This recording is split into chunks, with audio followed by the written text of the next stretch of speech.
Okay, hello everybody.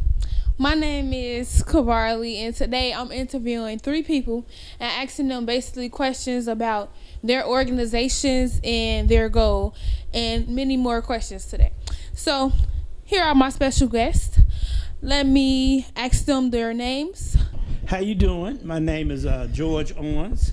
I'm here with the Exodus Institute, where we do training in technology, film, video, drama, and a host of other activities we do here at the center, as well as I have my own TV showcase that's called Global City Unity, and we work with youth, young adults, teaching them as well how to perform in front of the camera as well as behind the camera. And we work with a lot of community organizers and community fundraising events to help our community grow and to show them in a better light and put them on a platform that could be showcased on CAN TV as well as other social media outlets such as YouTube, Facebook, Twitter, and a host of other internet sites. Here, I'm working with a couple of my friends and co-workers and associates and my peers, where we want to give back to our community and help young adults increase the possibility of having a positive future as we be mentors and role models for them in the community. So I want to let a couple of other my associates introduce themselves, and we'll keep this moving as we try to help build a gap and a bridge between our adults in our age bracket to have our step system reach out to the younger generation and help them grow. So next we have the next guest. Wanda Carter, and I am the station chief for Chicago Communicator News Media and the publisher for the Chicago Communicator online publication. And my goal in working here at Exodus is to work with you and young people your age that have an interest in media, because I want you all to know how to tell your story, whatever that may be, through media, through the television, radio, internet, publishing, and social media aspects of media. Because then you can tell the world how you feel and what your expectations are for the various experiences you'll have in life. So I'm so glad to see you here today and to realize that with a little bit of assistance from Mr. George Owens, you were able to pick up your experience with the camera and do what you're doing now. So let's welcome Miss Levette to the show. Greetings, how are you? My name is Levette Haynes. I'm Executive Director of Westside Cultural Arts Council, an organization that's been around since October 1988. I'm also a 50-year jewelry fabricator artist, and I am a 30-year member of the Garfield Park Advisory Council, and we're located at the Garfield Park Gold Dome. Both the partnership with Westside Cultural Arts Council and the Garfield Park Advisory Council, and our goal is to promote art and culture through the plan, which is peace, love, art, and nature. And that's a 30-second commercial. Do you want to hear it? Yes, we can. Okay. Yes, we have a plan for child, woman, and man. Peace, love, art, and nature. PLAN. We got a plan, so let's begin. Peace in the neighborhood. Love for the misunderstood. Art for the young at heart. Nature. Thank the creator. Peace, love, art, and nature. Thank you. You're so that was welcome. A great commercial. All right. Okay, next, can we go back to Mrs. Wanda? Okay. I wanted ma'am. to ask you a goal about, or figure out what is your goal about your commercial and what you do. My goal is to help young people understand how to create their own commercial so that they can explain in 30 seconds or 60 seconds, whichever the case may be, what it is they're attempting to do. We did a commercial with the North Lawndale College prep students, and they did an excellent job in creating the commercial, acting out the parts, and then editing that information and bringing it down to 30 seconds and using transitions and effects and all that to make the commercial look like they want it to look. So I was very proud of them. And then we had 2 youth that are functioning editors, and they now have that raw footage that they're going to edit in their in the way that they want to edit it to present the information. And so then we'll have 2 more 30-second commercials, and then we're going to showcase them on CAN TV. So I'm very proud of what those youth did, and we want you and the young people here to work with us to create a TRIPS commercial. Okay. Thank you so much You're for your welcome. response. Thank you. Next guest. I wanted to also ask you, what is your goal for your organization? Well, basically, my goal is to help create a way that we could connect with one another, especially our young adults. With the internet being around, we could tap into other countries, we can tap into other societies all over the world throughout the internet and stuff like that. So with the youth, I feel that we've lost some of our culture, things that we normally would do from when I was coming up to what I see some of the kids are doing now. But that's probably no different than when my parents was coming and losing some of that. So I want to try to be able to bridge the gap and be able to research for myself as well as some of the young individuals as we go forward to be able to showcase our culture, our history, and so we can learn from each other and learn from our past to help create the future and build a future that will be pleasing to us all. Okay, so I also had one more question for you guys, but since he just got out of a whole new topic about the culture and stuff like that, I wanted to just say something and ask him a question and also you guys a question since we all are black in this room. So I wanted to ask you, what is the black culture? I like that. That's a good question. It is, because some people don't know. Okay, we'll start with Miss Levette since she's a cultural person and she's been around here and practicing cultural arts and things of that nature. So I'm going to pass it over to her so that I don't say the wrong thing about our culture, and I'll give my aspect on some of the things. What is the black culture? The black culture is very unique in the sense that in the 50s and 60s, we realized that we were taken from our designated place of origin, which most of us think is Africa, some of us know that there were black Indians or black Aboriginal people here already.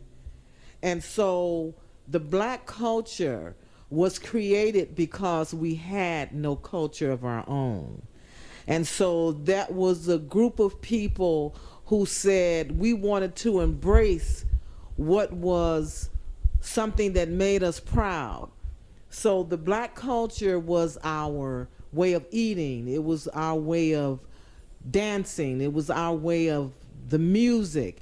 And so all of that in a collaboration created a black culture, a black existence that we embraced because we had to create our culture. We didn't know what that culture was. We were taken from a land that we had culture. And so we had to reinvestigate what that was. And so through the music and through the food and through just being who we are, we created something so unique that gives us the way that our music is played, the way that we talk to each other. When people say Ebonics, that was almost our dialect. That was what we had to create to embrace it as our own. So what you have today is an evolvement of or evolution of where we came from to where we are now, that's created this dynamic culture that we embrace as one people.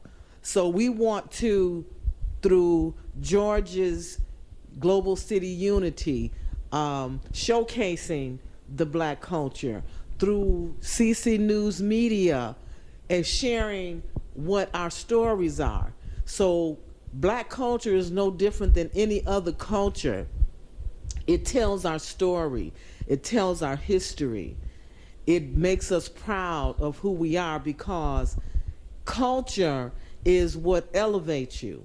And so if you, as a young person, see someone doing something negative, that's called a subculture, because cultures embrace you and elevate you in the beautiful things that make you as a people. Okay, that was a good response. Thank you. But I also want to say this. The reason why I asked that, because as of today, some people doesn't know our culture or their own culture. I even had this conversation with family members or my mom and stuff like that, and they don't even know.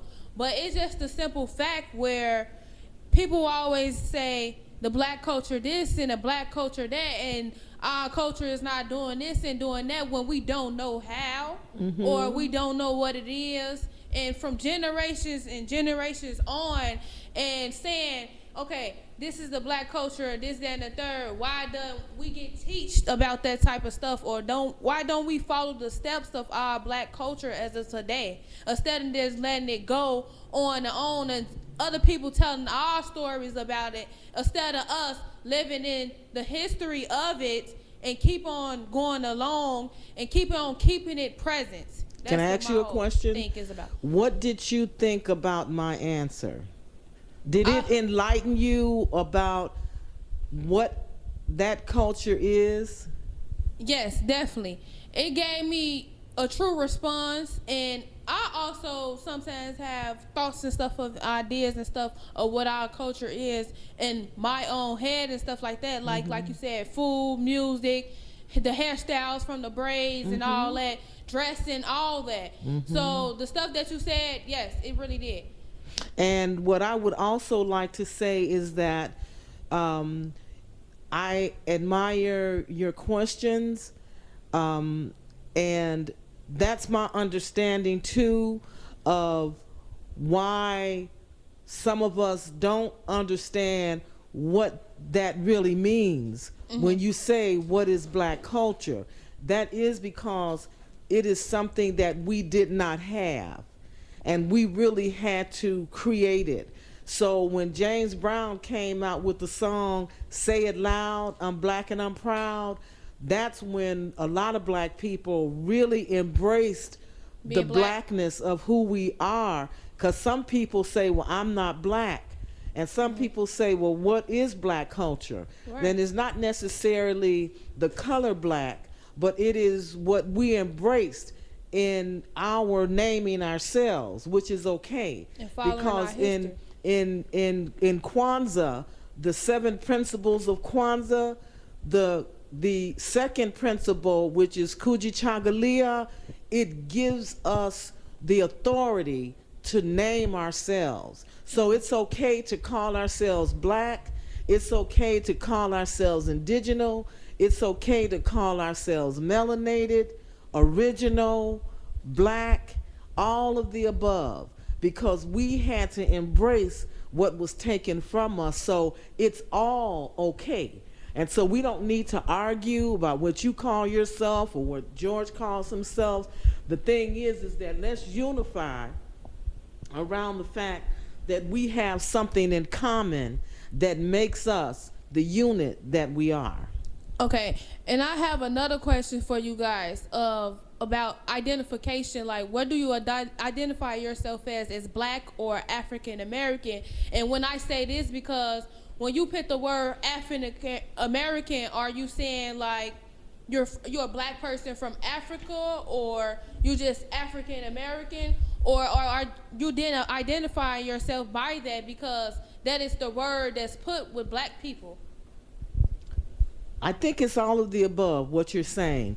And what I did, I created a word called I am a Abo.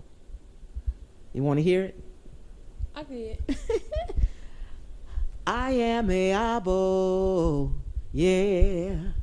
I am a Abo, indigenous, melanated. Okay, hold on. You're going to have to edit that. Okay, let me write it down so I won't forget, right? It's I A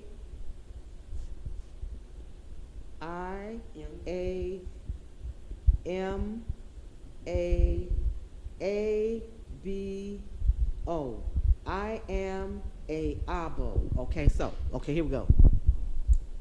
I created a song called I Am a Abo, and it's spelled IAMAABO,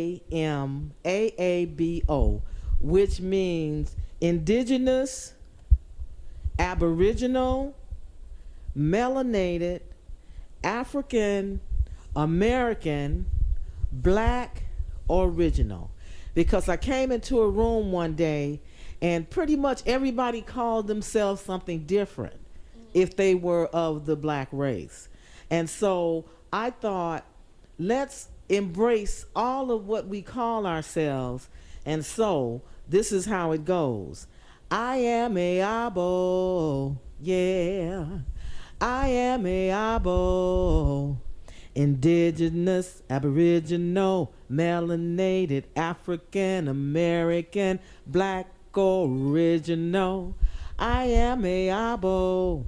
And so that creates less argument, because it's okay that we had to embrace all of these words to be one people.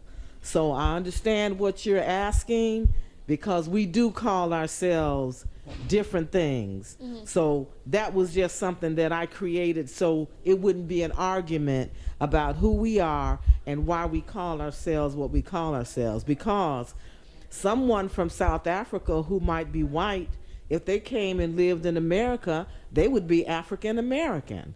So how do you can't stop them from calling themselves what they are. So there's many words that make up who we are as melanated people. And sometimes I learn from young people that they call themselves melanated. And so I want to embrace them as they embrace me calling myself a black woman, because that's how I identify myself. Okay. Also, what you were saying was people identify themselves as all sort of things, but do you think that become possibly a problem? Because once you identify yourself as something you're not actually is, when there's names out there for other people to identify themselves, but you saying what you identify yourself as something where you're not, do you think that people start actually becoming somewhere they're not?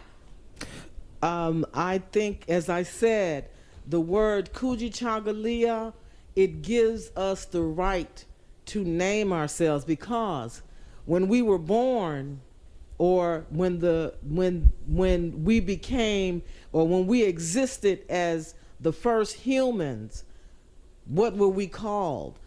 We were called what? So we had to name ourselves. Egyptians named themselves, Christians named themselves, Muslims named themselves. So these things did not exist.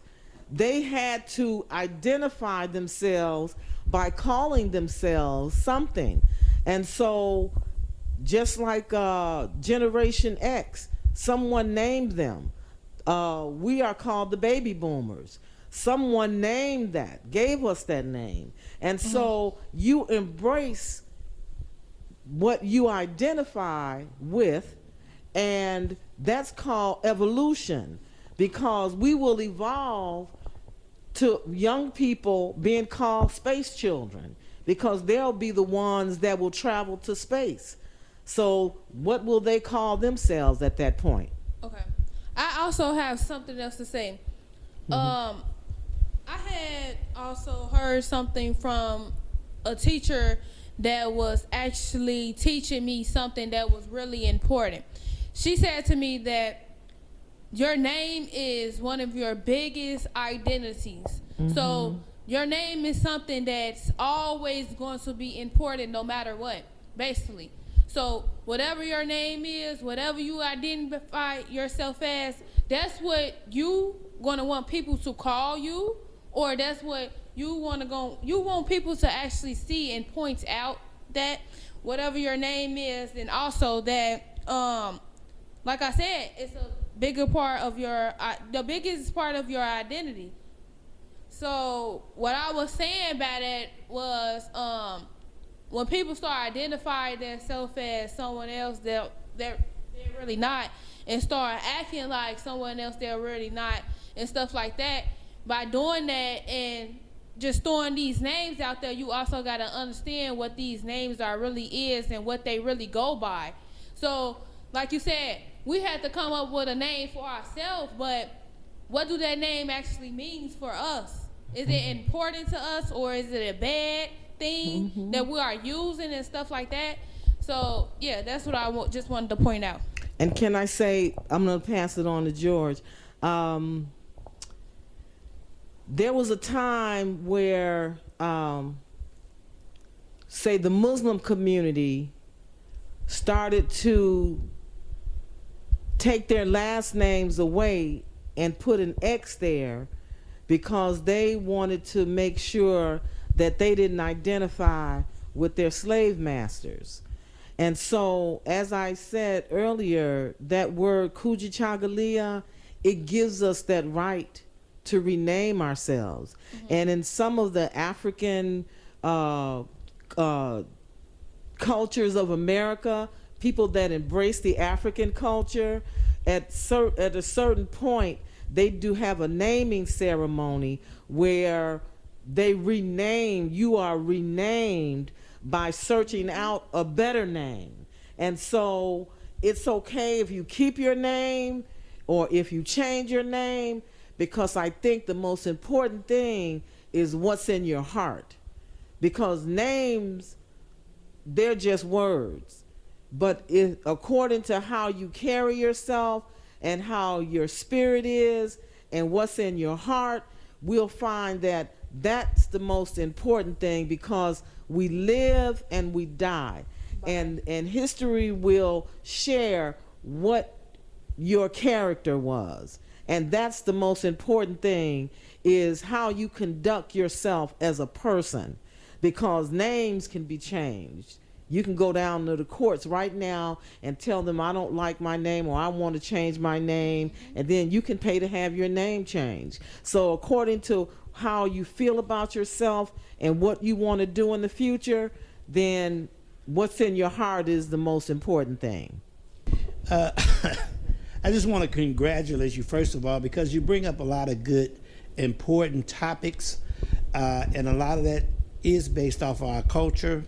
And when we talked about culture, going from Africa and ancient Kemet and us knowing numerology and plotting the stars and the solar system and things of that nature, they used to have a movie out called Roots.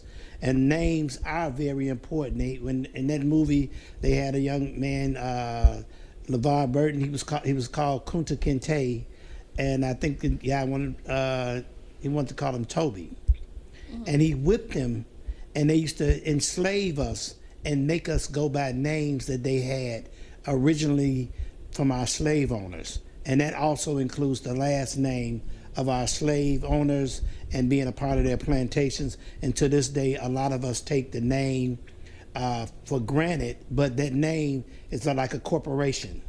And so on our birth certificates, our driver's license, voters registration cards, we have our names all in capital letters, making us like a corporation under the United States government system. So names are important. What you call yourself at birth and what you hear, and that energy goes into each and every one of us, and it helps shape us. And so some of our ancestors used to really research what the names meant before they called us a certain thing, as well as us being indigenous and calling ourselves black, brown, or certain other colors, and saying that we're not certain colors. We learn to embrace those colors, but if you call a black person black, they may not, their hue of their skin may not be black, but we can kind of identify that with that, and then that brings up what race are we, or where did we come from, or whether we're black Americans, or how we call ourselves. Those are some things that wind up being part of our culture, whether we look at hip hop and a lot of other things, of how our culture has changed from when we started in rap.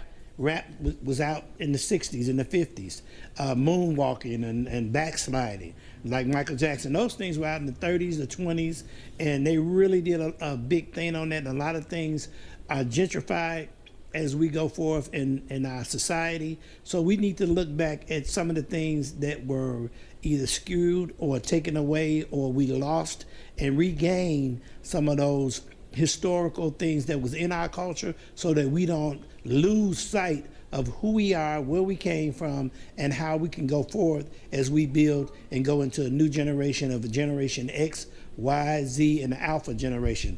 We need to keep our culture and our history and learn where we came from to where we're going. And so that, and the word for that was like Sankofa. So a lot of us talking to young individuals, let us understand what they perceive us as, so that we can help tell our future, and they can help tell us and guide us where they're going, so we can be on one accord and on one page, which brings unity amongst our community and amongst our people. So I'd like to know how you, as an individual, identify yourself. What do you identify yourself with? Is it a person? Is it an experience that you've had? Or is it some exposure that you've had to something that someone else did? How do you? Between those three you just said, I just identify myself as a regular person, a regular human being living on Earth. Okay. Yeah. Excellent. So when you hear others talk about what has happened in the past and how they identify themselves, does that give you any insight on what you may feel about yourself? Okay, I'm gonna tell you this. That's the point of this, of what I'm making. Most of the time when I hear others, like you saying from like the black community culture from the past of what they done been through and stuff like that, like long time ago, or like your mom, your grandma, you know, they have influences on you as the individual. And so everybody that you come in contact with in one way or another influences you. So some people can bring wise wisdom to you by what they say or do, and others, you look at them and wonder why they said that or why they did that, because they may not even understand why they said or did what they did. But when something happens in your life, I just want to know how you respond to that experience. Like when something like bad happens? Anything. Or how do like, I handle like situations? Like today, we asked you to get on the camera, which you did, demonstrate what you've learned, and you have, and then you demonstrated to us, and you're still demonstrating that you know how to ask questions and you know how to be a reporter. That's what you were trained to do. So does that give you a new identity? I wouldn't say it give me a new identity. I would just say it give me new experience to learn stuff, new stuff that I haven't learned before, and that actually make me proud of myself to follow those steps, some leaders and stuff who taught me that type of stuff, and use it to show them that what I have learned and what they have taught me is something important I can use in the future. See that? So you just changed your identity. You enhanced your identity. You just explained how what you've learned and what you've been exposed to helped you realize that you got some new skills. Well, and yeah. you can do some more things that you couldn't do before. And that is what we want to do. We want to help you and others like you become the biggest and best they can be. My bachelor's is in human resource development. You know why? Because I had a brother that was classified as a paranoid schizophrenic, bipolar person. But what I learned in the last 2 years that my brother stayed with me, was that people said he was a paranoid schizophrenic and bipolar, but my brother was the smartest person I know, because he was the only person that I've ever known that could cuss you out, tell you what he wasn't gonna do, not do it, and you still had to make sure he had something to eat, a place to stay, and some clothes to wear, because that's why my mother said before she left here, take care of her son.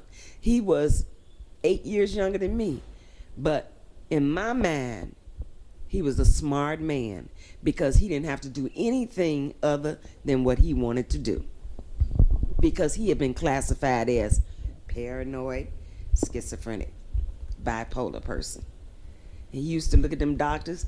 He had them scratching their head trying to figure out what they should do to help him. He was really directing the whole thing.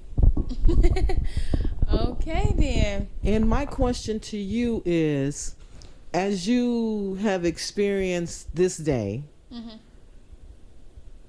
in your mind, do you see yourself being behind the camera, having your podcast, having topics of interest that you want to pose to your participants?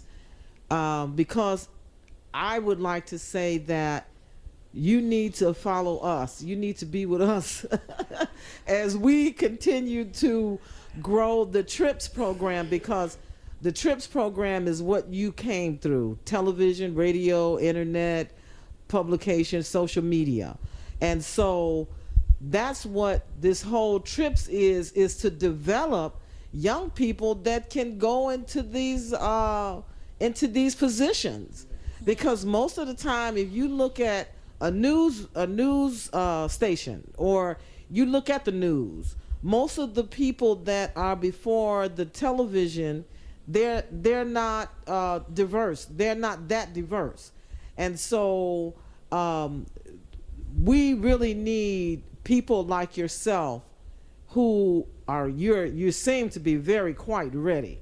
And so you could be a junior broadcaster, and so we may steal you from this program and have you talk to your mother and father, talk to your parents, and see if you could travel with us as we go and be the responsible reporter.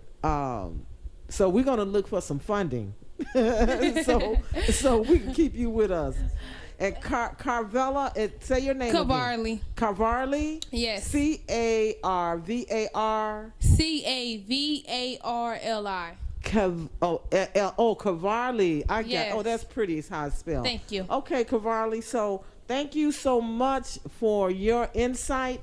It has really elevated my mind to know that you have questions that we might not have thought about, and sort of, got us scratching our head a little bit, because young people really need to know these, to know this information so that they're not confused, because when you go over to Little Pilsen, which is a Mexican community, or you go over to Humboldt Park, which is a Puerto Rican community predominantly, or you go over to West Town, which is a Polish community, you go over to Little Italy, which is an Italian community, those people know their culture. They don't question who we are. They know who they are. And so because we've been fragmented in learning our culture, that's why you do have the questions that you have, because people that you know and that's answered you, they don't know. And so it is up to us to share this information so that our people know we do have a culture. It might be fragmented, but it is unified in the sense that we are still inquiring and we're still working toward that unity, as George spoke about, so that we're not confused and our children are not confused as we go into the future and we know what our position is in this world. So I want to thank you so much for your beautiful insight. Thank you so much too. I also want to answer your questions. Yes, I will definitely take you up off that offer. And what else did you ask me? Oh, you asked me, do someday I want to be like a reporter or someone who records different topics and stuff like that. Yes, I probably want to do YouTube or podcasting and stuff like that have some things to do with probably life in particular, or what I do in my life as a young person. And I also want to thank all of you guys for being here and answering my questions. You gave me some good responses, and yeah, thank you. And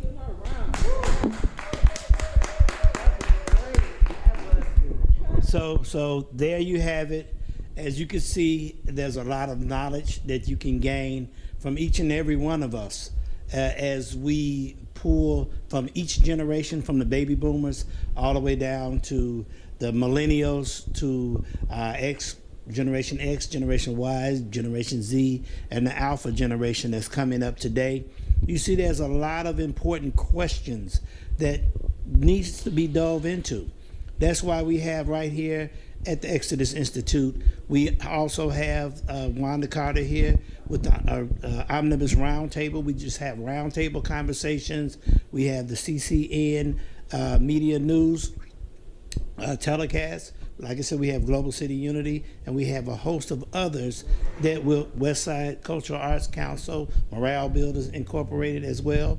And we want to instill that step system to let everybody know, as a wise man told me, that we're all living substances that occupy a body here, this material body here on this earthly plane, and that we all are a part of God. God created us in his image. He created us all the same, flesh and blood, humans, and so we're all one and the same, connected to God. That's part of God creating us and uniting us. As God united his whole universe, we want to unite the spirit so that we can glorify the Creator that created each and every one of us, and we want to give back. We want that spirit to resonate in our youth and young adults today. So as you go on to your endeavor of being a media broadcaster and a commentator, we want you to inspire others that's your age to be able to give back as well to people that are younger than you and others that are around your age, and to inspire them to be all that they can be as they grow up in this community that's kind of going whichever way. We want to learn about our cultural experiences, from the youth, what you see today, and you can help influence us on how we look at the young adults as we come in here today, so that we can change the way we see you and the way that we're classifying you and the way that we envision you to be and want you to be. And you can as well teach us how we can work better with you in the future. So let's stay tuned for more programs. I would like to continue this on a lot of the platforms we're doing. Maybe we need to have a panel of just people from our generation and other generations to talk to the youth and see how they view us, how we view them, as we talk woman to woman, man to man, family issues, and youth to all of the youth. So stay tuned. Remember, you are the missing link to changing and rebuilding and recreating the community that you live in. So let's rebuild it together. Thank you. Thank you. Give a round of applause to my guest.